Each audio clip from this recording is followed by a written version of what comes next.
There's a new day dawning, the time is at hand, where the glory of the Lord will be revealed to every man.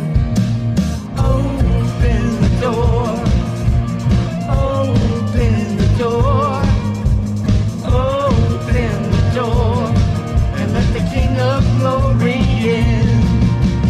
Open the door.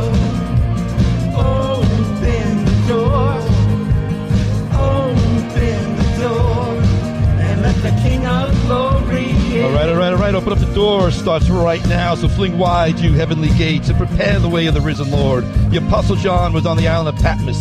He was imprisoned for the testimony of Jesus Christ, and he heard a sound behind him. And he turned around, he looked, and he saw that there was a door standing open in heaven. And he said, I heard a voice which was like a trumpet speaking with me, saying, come up here, and I will show you the things which must take place. That's what we need, my friends. We need a heavenly perspective of the things that are going on in the world around us, those things which must take place, those things which are taking place even now. That is what this show is all about, discussing the issues of the day, discerning the times in which we live from a biblical perspective and worldview.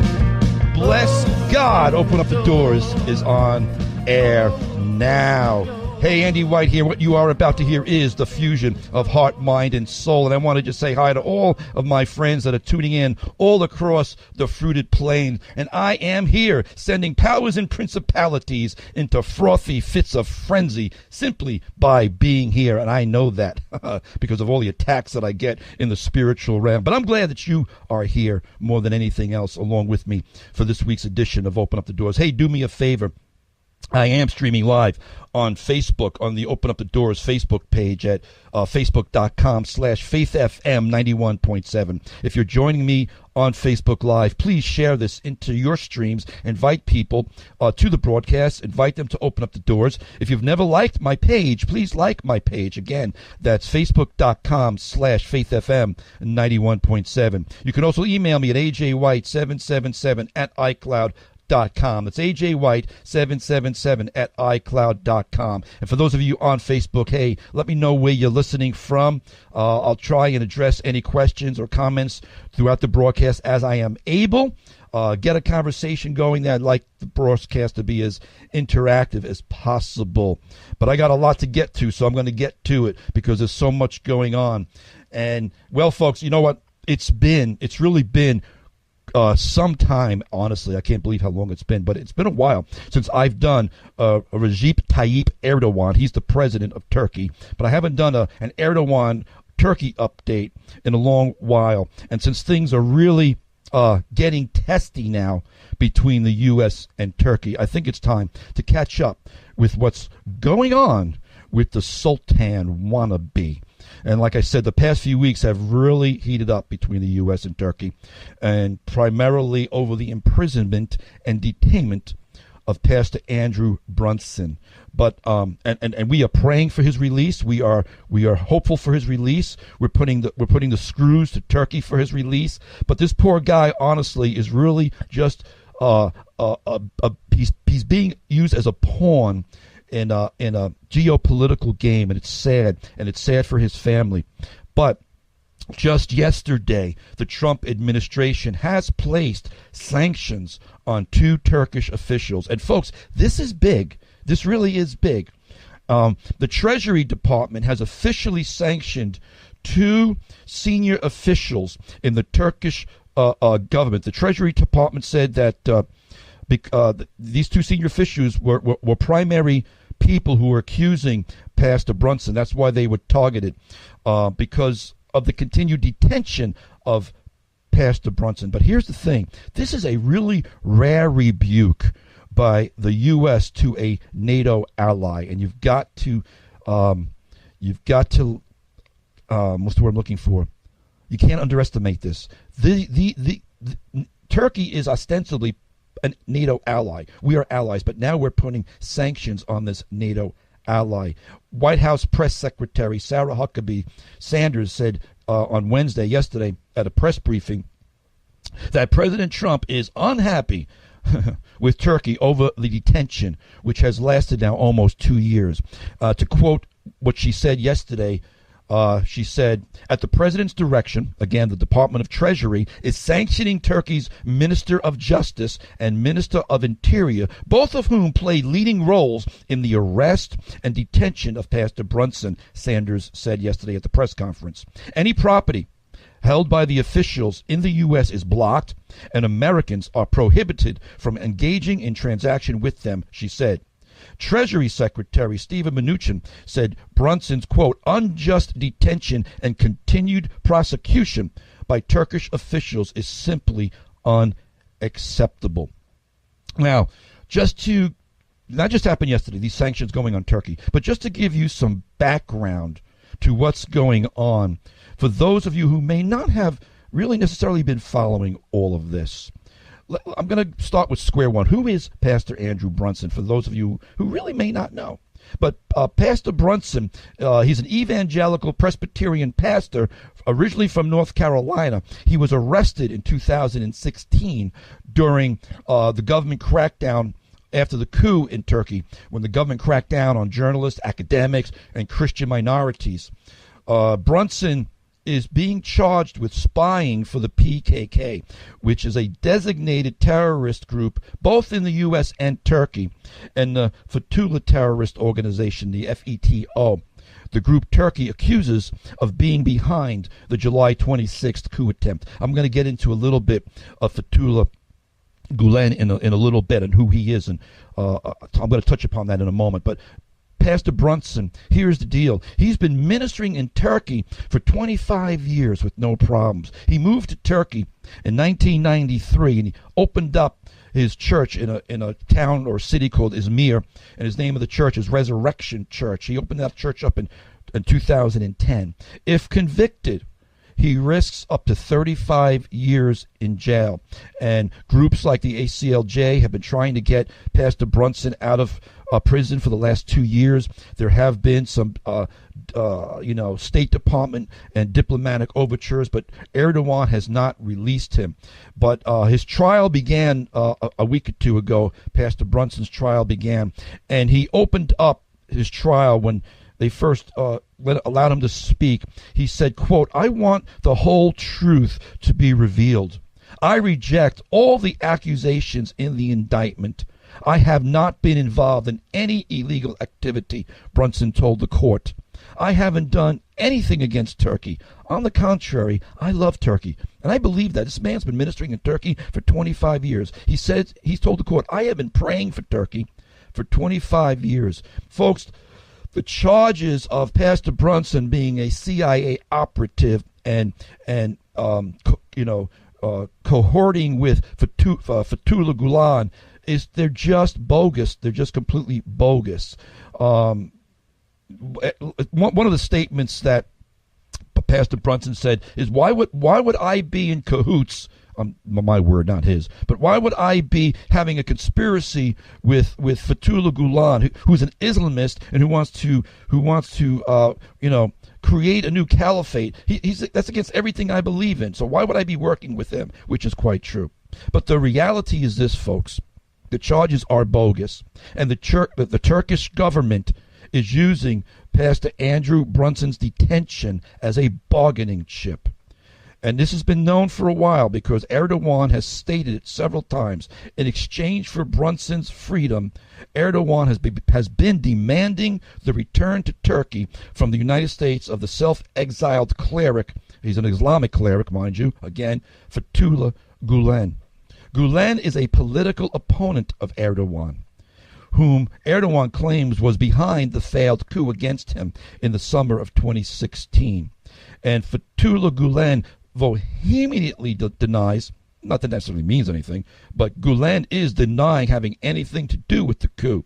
In fact, and I remember covering this 2 years ago when it happened, most analysts actually believe that Erdogan engineered the coup himself as a ruse for him to latch onto more power. And that's just a theory. At the very least, Erdogan was aware of the coup. He's been blaming the CIA. He's been blaming the West. And again, Fethullah Gulen for the last 2 years. There's a lot behind that story that I really can't get into right now. But I want to try and stay focused right here. Why all of a sudden, though? why it seems so suddenly this flare-up between Trump and Erdogan.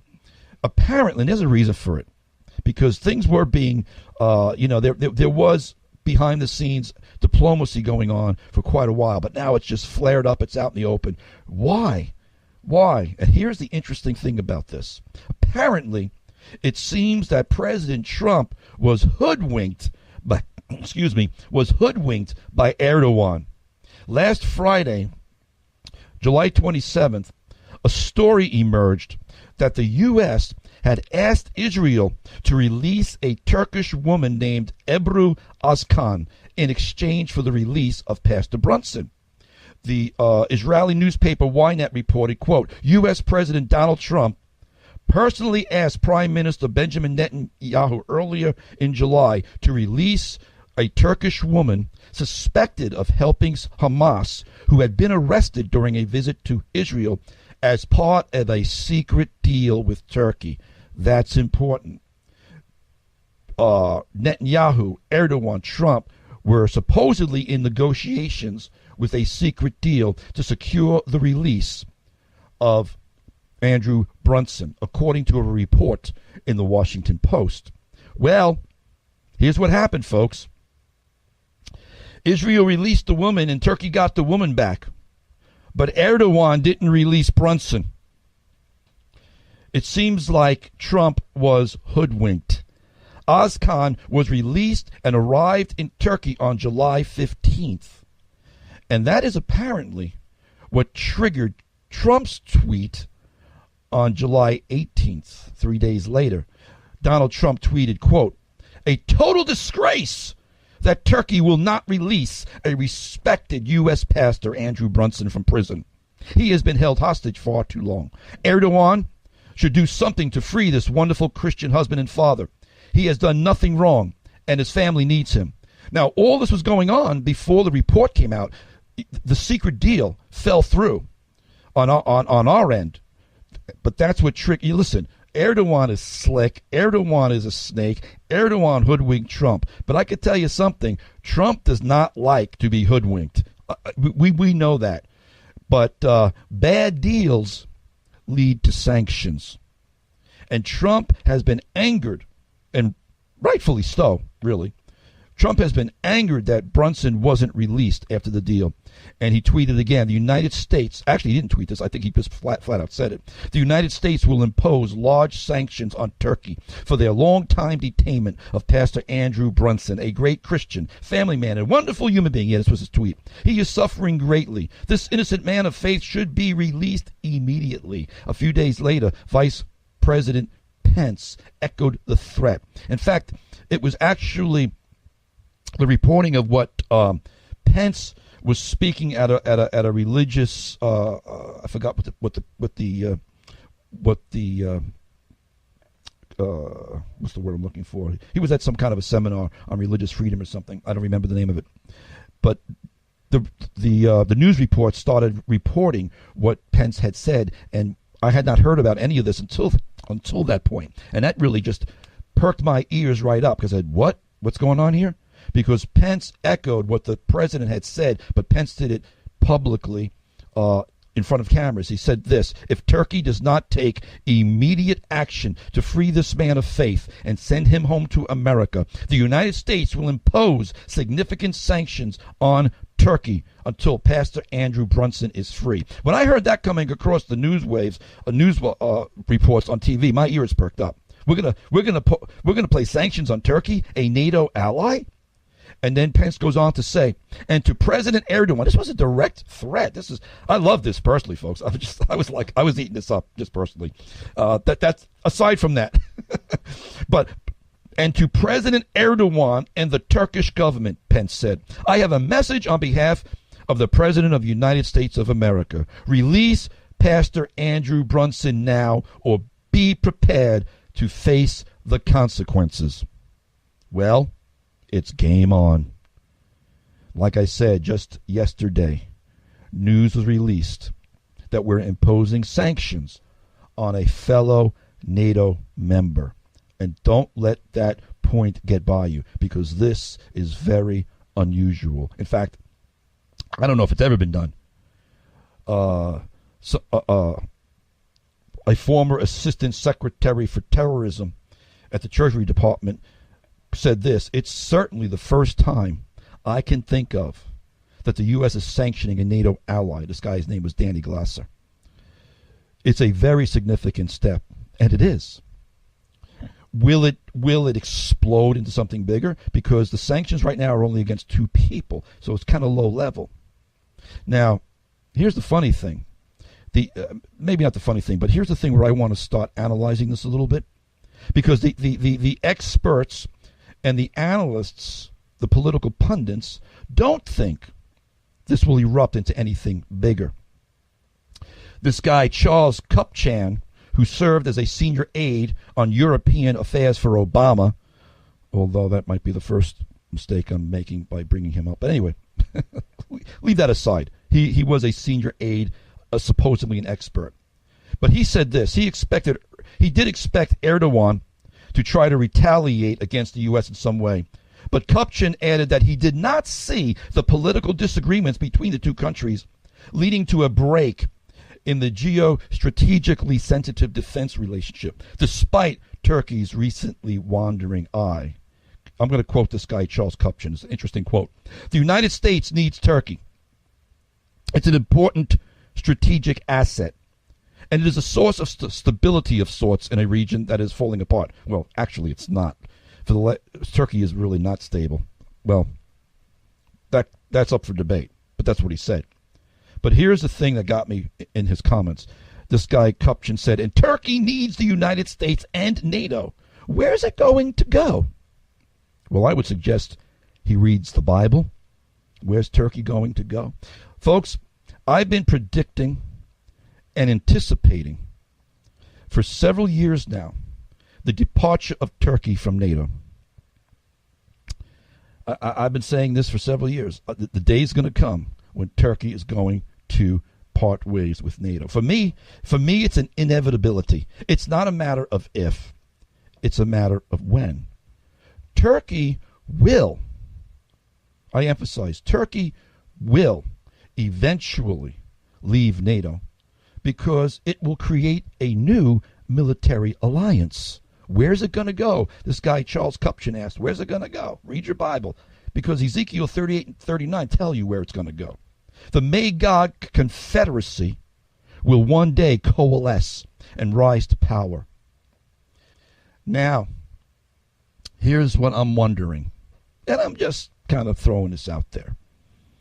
Is it possible that this increasingly volatile situation with Pastor Andrew Brunson could be a trigger for a sequence of events that will finally cause Turkey to cut its ties to NATO? Only time will tell.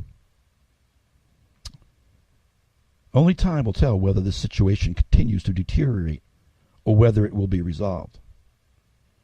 I've got a lot more on this, folks, that I'm going to get to. I'm going to go to a break. Stick around. I'll be right back after just a couple of short messages.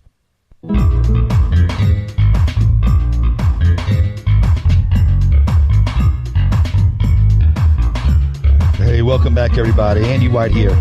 You are listening to Open Up the Doors here on Faith FM, WEGB 90.7 and 93.3 if you're just tuning in, and that Peak, and WEGQ 91.7 in Quag if you're just tuning in. I thank you for joining in. I am also streaming live on Facebook Live at my Open Up the Doors Facebook page at facebook.com/FaithFM 91.7 if you would like to get in on the conversation over there. There are people making some comments. Before I get to my notes, I'm going to look at some of these comments here. Someone commented, "I still think that Trump should have used sanctions to begin with instead of negotiating a Turkish prisoner that was never in Trump's possession in the U.S."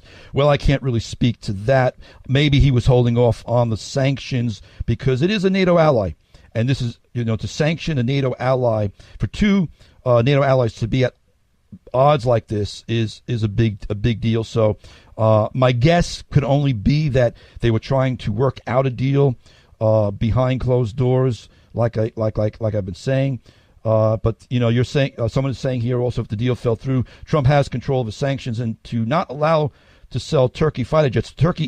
We are supposed to be selling Turkey fighter jets that we can. Congress hasn't approved that sale yet, I don't think. So that's something we can use as leverage as well. Somebody else is commenting here on Facebook. Turkey has been undercutting NATO for years, and that's true. They have been selling on the black market from Iran to North Korea. Yep, that's true. That's true. Yep. I appreciate those comments on Facebook Live. Those of you who are listening, join in the conversation over there. Again, if you're just joining in, yesterday, the Trump administration has sanctioned 2 top officials in the Turkish government, and Turkish President Recep Tayyip Erdogan has said Turkey will stand its ground after U.S. President Donald Trump threatened to slap sanctions. Well, it's not a threat anymore. He's actually done it. But when it was first being a threat, Erdogan said this, quote, "The friendship between the United States and Turkey is on the line in this dispute. We will not take a step back when faced with sanctions. They should not forget that they will lose a sincere partner." Remember, I've been predicting that Turkey will eventually leave NATO. So what does that mean? They should not forget they will lose a sincere partner. Could that just be Turkish-American relationships? Probably. But let me ask you this, folks. How does the NATO alliance stand together if 2 of its most powerful economic and military members are at odds with each other? To quote Charles Kupchan again, Turkey needs the United States and NATO. Where is it going to go?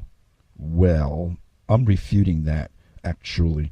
Does Turkey really care, other than its own for its own purposes, to use the United States and NATO for its own means and ends, and when it's no more in their interest, they'll just get off the bus? In fact, it was Erdogan who said many years ago, I'm going to quote him, I'm going to paraphrase, I don't know the exact quote, I don't have it here, but it just popped in my head. Years ago, Erdogan said, democracy is a bus you ride on until you don't need it anymore, and then you get off. So Erdogan has used the democratic structure in Turkey to come into power. But then 2 years ago, there was a referendum that I called the Enabling Act of 2016, where the Turkish parliament granted presidential powers to Erdogan, and they voted that in. It was very similar to what Nazi Germany had done in 1938 with Hitler in the Enabling Act. That's why I called it the Enabling Act of 2016. And now Erdogan has recently secured at least another 5 years in a powerful presidency, because he's the Sultan wannabe. That's what I call him, the Sultan wannabe, who wants to rise up the Ottoman Empire once again. So to answer Charles Kupchan's question, where's it going to go? Well, into their own alliance. Because does this sound like a nation that is interested in remaining a NATO ally? I got a bunch of excerpts that I've gleaned out of Yeni Shafak, which is the daily Turkish newspaper.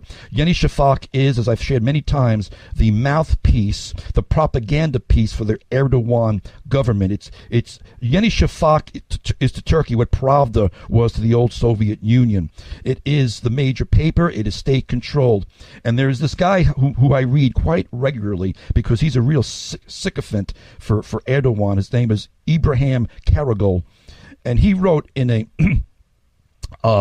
column the other day. I've got 2 pieces here that he wrote, one from the other day and one from yesterday. It's going to blow your minds. And I'm going to read these excerpts. And I don't really like reading stuff on the broadcast because I know sometimes it can get a little dry. But it's important that you hear this, because this is the stuff that's getting pumped out into the Turkish population on a daily basis in their major newspaper. So when somebody like Charles Kupchan, again, supposedly an expert, says Turkey needs NATO and the United States, where's it going to go? You got to question where is he getting his information from? Because the other day, Ibrahim Karagol wrote this in a piece titled "Why Are All the Threats from the West?" Quoting from his column today, all the threats toward our country, Turkey, are from the West.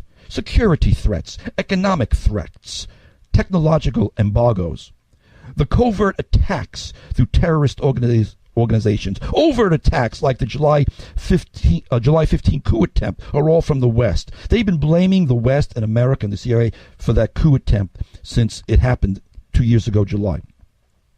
He goes on to say, it is again the West that identifies our country's power accumulation as a blatant threat for themselves. These are the U.S., Europe, and Israel, which is in our region. Hang on to that term, folks, which is in our region. Because the things this guy writes in Yeni Shafak will blow your mind. These are the U.S., Europe, Israel, which is in our region, and the Muslim countries under their control. Quote, Turkey is not a country, but a region. Let that sink in. Turkey is not a country, but a region. Regardless of what anyone says, it is impossible to stop a Turkey that is going to expand to all climates of the world. There you have it, folks. I've been sharing for years the aspirations of Erdogan and his government to revive the Ottoman Empire, and they are not hiding it. Do you want to know what the thinking is in Magog? Because Turkey is Magog. You want to know what they're thinking? You want to know what they're spewing out on a daily basis? Because here's another convoluted editorial. This was from somebody else in Yeni Shafak. This guy writes, I didn't get this author's name, but this guy wrote this past week. The U.S. is presently under the control of evangelical extremism. That would be me and you, folks. Did you know that we were controlling the U.S.? Did you know that? Oh boy.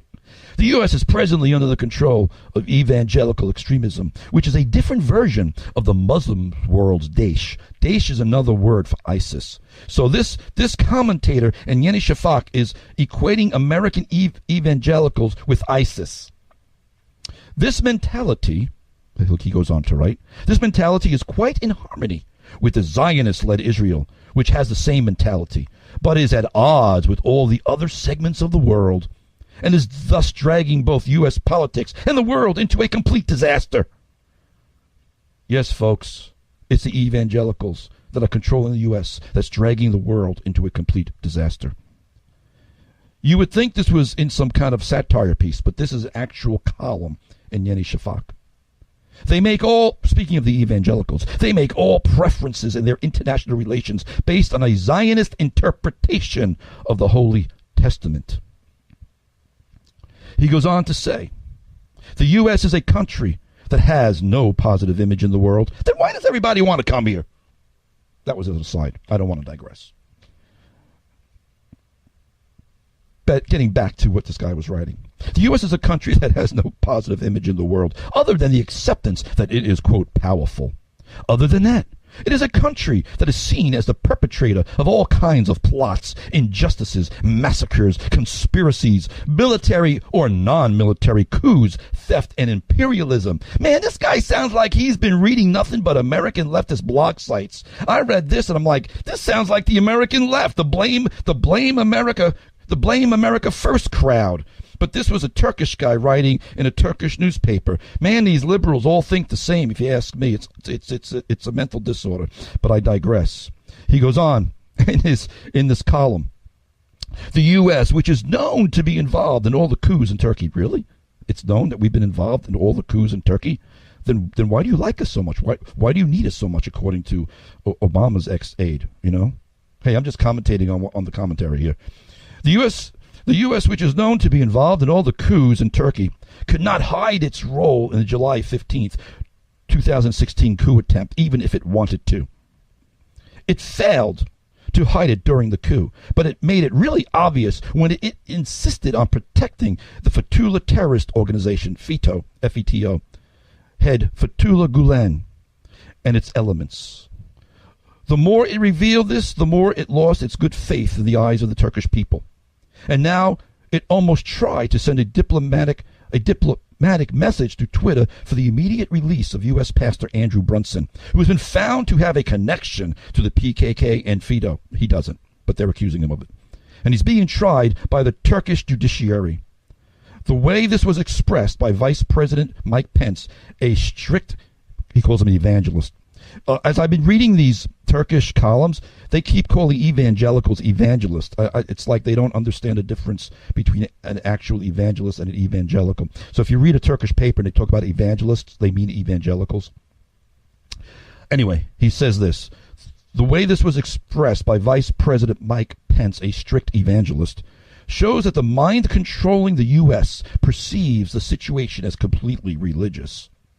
It is quite clear that such a mentality controlling the U.S. at this time will have no benefit to neither the U.S. nor the world.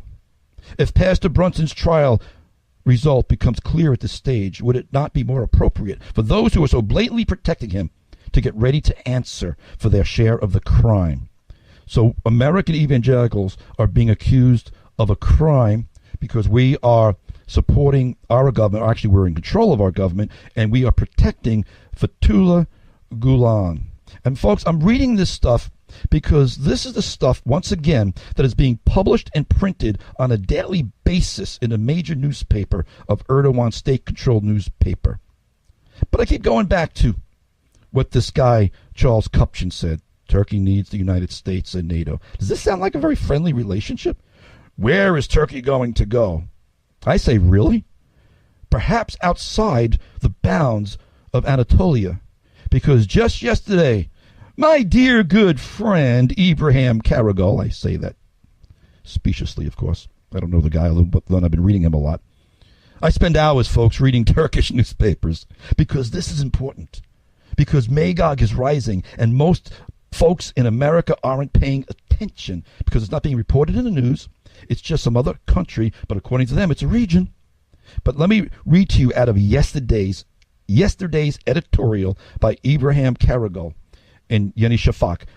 Quote, speaking of the new powers and the new construction that they did, the new construct of the government that recently they did with Erdogan. Quote, because this is a new establishment, a new construction of a power. This is a new political and social wave, and it is great. Hey, make Turkey great again. That's what they're saying. That's what he's saying. Hey, we're going to make the Ottoman Empire great again. Excuse me. I gotta limber up my throat for a second, folks. Give me 1 second. Just some clean water. Anyway, Ibrahim Karagol goes on to write in yesterday's column, this is the quest for a region, the effort to build a region that will not fit within the borders of Anatolia. That's Turkey, folks. He's blatantly saying, Erdogan's mouthpiece is blatantly saying that they are going to build outside of the borders of Anatolia. Remember, they are in Syria right now. They are pushing the Kurds, and they're making their way to Iran, to Persia. And Karagol goes on to write, quote, this is a march of history, is a project to add something new to the Turkish Republic a century later. That century later, he's referring back again to the Ottoman Empire. It is a plan to start a much longer marathon once again, and that plan is being implemented today. And he's right, it is. He goes on to write, turning back is suicide now. There is now a 1,000-year-old Turkey. This country's fights will also become rougher. Its claims will grow bigger, and showdowns will become aggravated both regionally and globally. Because the scale is now larger. Because our country's power of influence and interest has increased. Most importantly, our claims are greater. The road to turning back from these claims has closed, and the bridges have been burned, because turning back is suicide. To turn back is to shrink. It is to become divided or to be excluded from history. The millennium-old political experience, cultural identity, and richness in Anatolia alone has rekindled the cooperation of nations and brought them together again. Let me just stop for a second, because Erdogan has been going out, and he's renewed treaties and economic things and military things with Libya, with Sudan, with Ethiopia. These are all the countries listed in the Magog Alliance in Ezekiel 38-39. And this guy is alluding to this cooperation of nations that's bringing them together.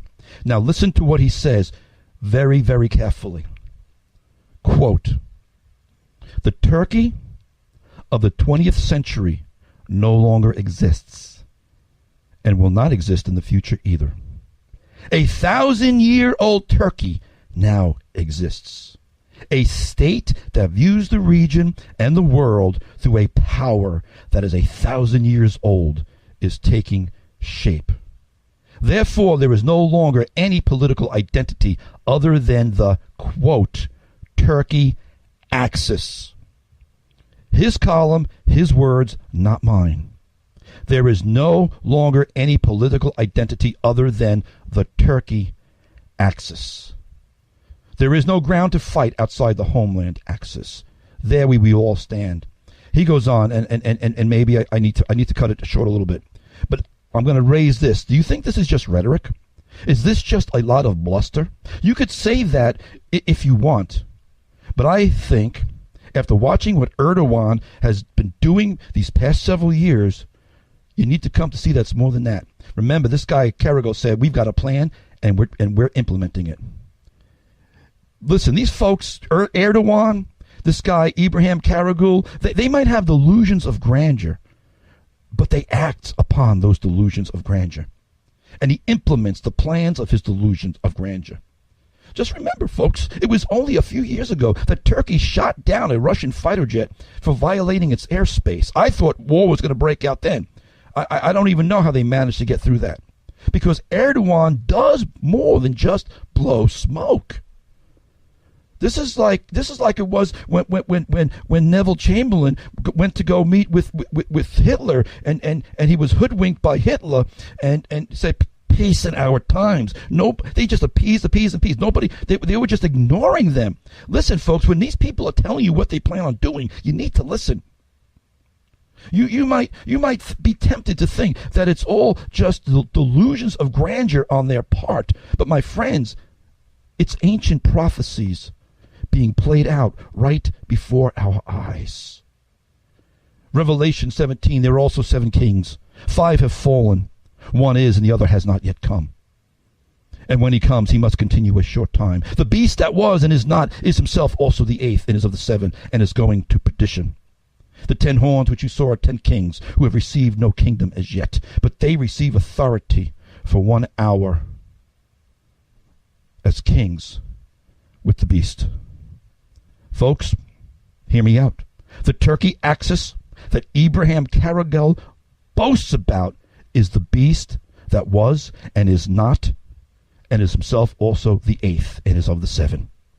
It is the beast that was wounded, but was revived. It is the coming revived Ottoman Empire. The Ezekiel 38-39 May God coalition, to use the words of Ibrahim Karagol and Yeni Shafak, is the Turkey axis.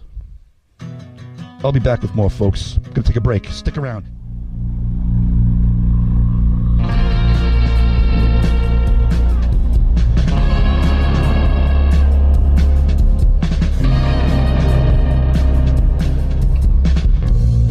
The fusion of heart, mind, and soul. This is Open Up the Doors with Andy White here on Faith FM, WEGB 90.7, 93.3 in Napeague, WEGQ 91.7 in Quogue. And thanks for hanging out with me on a Thursday afternoon on the east end of Long Island, where Faith FM is broadcasting from. Hey, if you would like to partner with us, please visit the Faith FM website at www.eastgatebroadcasting.com, and you'll see a menu drop down there, and you could donate. We're a commercial-free radio station.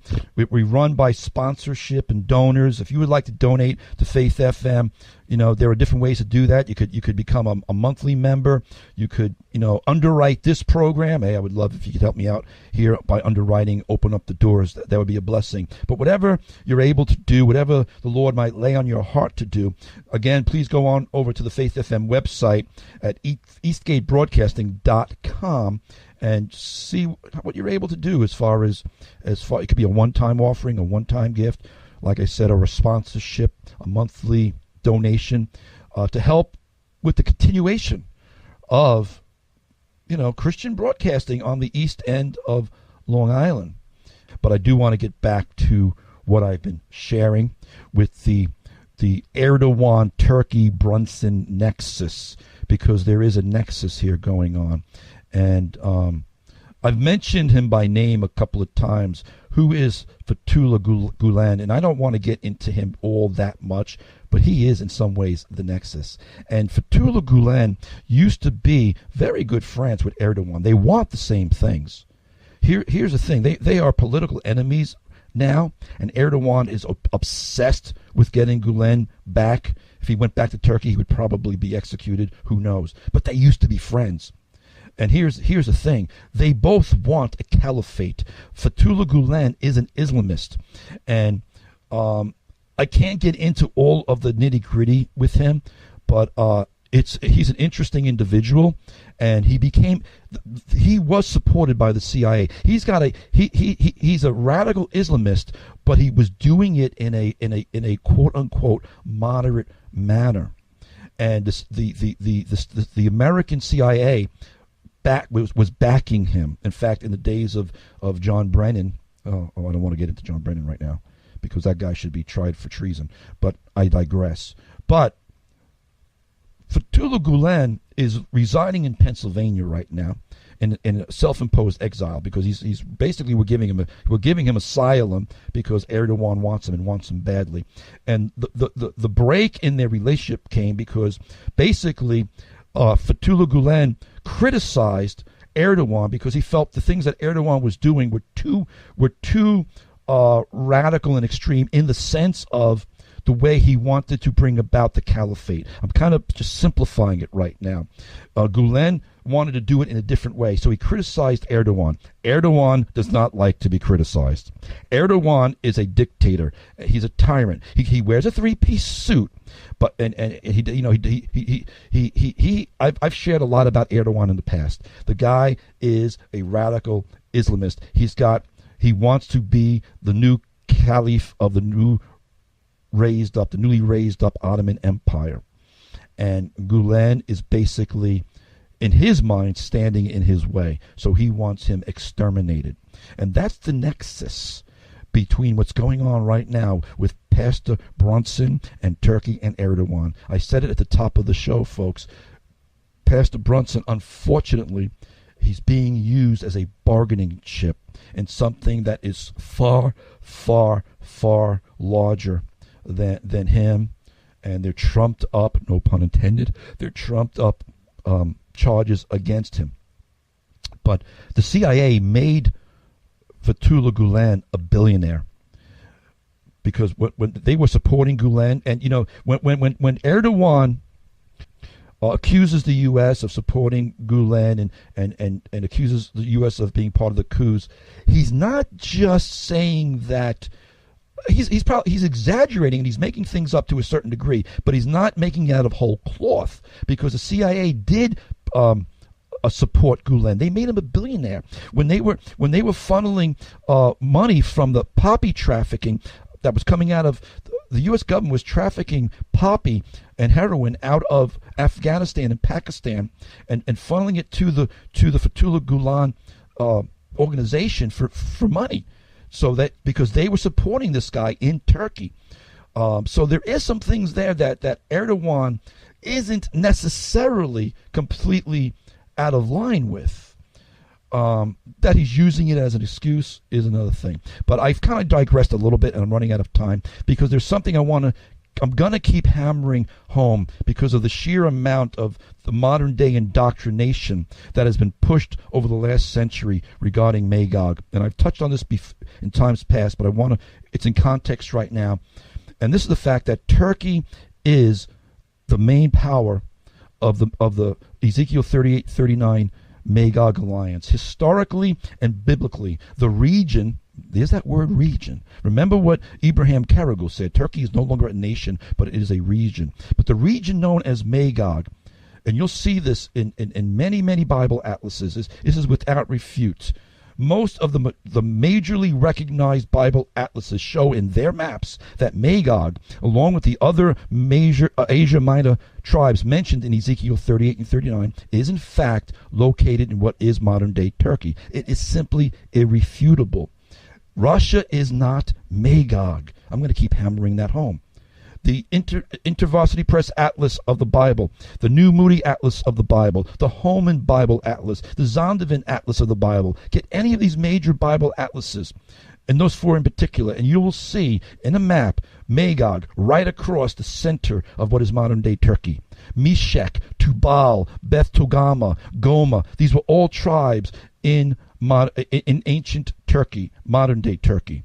All of these areas were in Asia Minor, which of course is known as Turkey today. There was never a tribe of people in the Bible known as Rosh. It's an unfortunate translation in some Bibles where Rosh is included. The Hebrew word Rosh means chief prince, and Gog is the chief prince of Magog. It's Gog from the land of Magog. And a lot of people today, even sincere prophecy teachers, have been so indoctrinated and inculcated with the patently false idea that Rosh refers to Russia that they are simply afraid to challenge it for fear of going against eschatological orthodoxy and dogma. Again, I'll say it again. Rosh is a Hebrew word that means head of, like Rosh Hashanah means head of the year, or in some places translated Rosh is prince, the prince of Meshech and Tubal, the chief prince. Rosh means the chief prince. And if you look at some of the newer Bible translations, that's how it's translated. Say to Gog, the chief prince of Magog.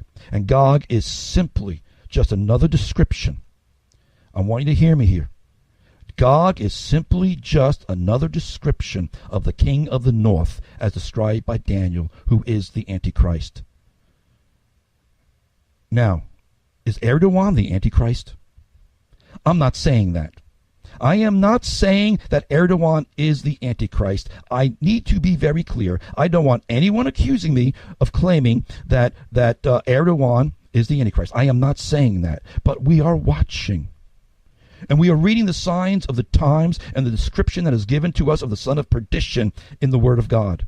And if nothing else, Erdogan certainly seems to be campaigning for the job. He's really vying for the position, folks. Again, I am not claiming who the Antichrist is. But the bottom line is this. The bottom line is simply this, my friends. Sooner or later, Turkey leaves NATO, and it will form a new alliance. That new alliance can be surveyed in advance by reading Ezekiel 38 and 39. It will be the Magog Confederacy. It will rise to power. It is already in its nascent stages. It will bring under its wings the OIC, the Organization of Islamic Countries, with its economic and military alliances. It will be the kingdom of the beast. Will it be headed by Erdogan? I don't know. Maybe some future successor.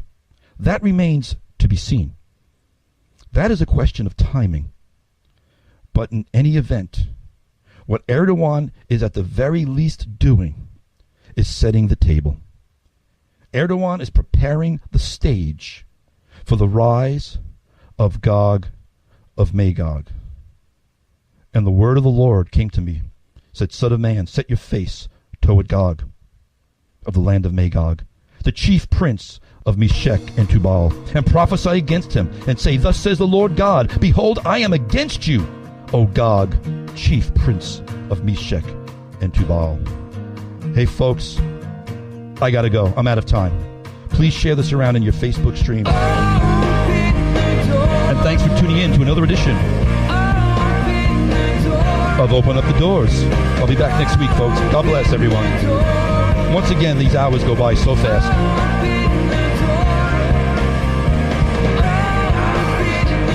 Hey, keep it right here on Faith FM. There's still some great Christian programming coming up. So don't touch that dial, as they say.